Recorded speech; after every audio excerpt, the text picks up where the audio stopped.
Hola, soy Inés Aranas, soy profesora de microbiología y como mis compañeros de stand, evidentemente soy bióloga. Os voy a hablar de microbiología, de microorganismos, y como no veis, no tengo microorganismos de verdad en la mesa, porque necesitaríamos un microscopio para poderlos ver. ¿Quiénes son los microorganismos? Este año creo que todos hemos aprendido lo que son los virus.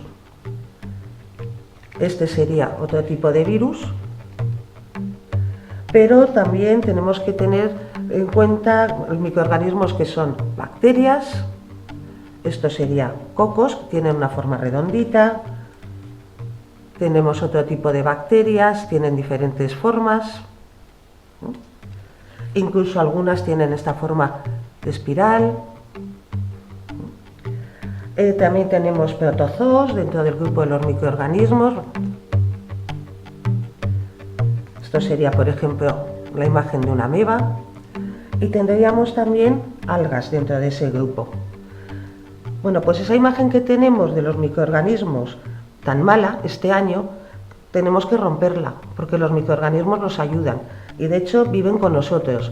Y aquí tenemos en este cuerpo humano una imagen o un reflejo de cómo están asentados en todo nuestro cuerpo, tanto en la boca, en el intestino, y lo que hacen es, la mayor parte de las veces, ayudarnos, colaboran con nosotros en nuestra digestión, en producir compuestos que no sabemos producirlos nosotros, y también nos protegen y nos defienden frente a otros microorganismos que podrían atacarnos.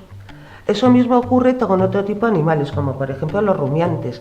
La digestión de los rumiantes en parte se debe a los microorganismos que viven en ellos, y es lo que les va a ayudar.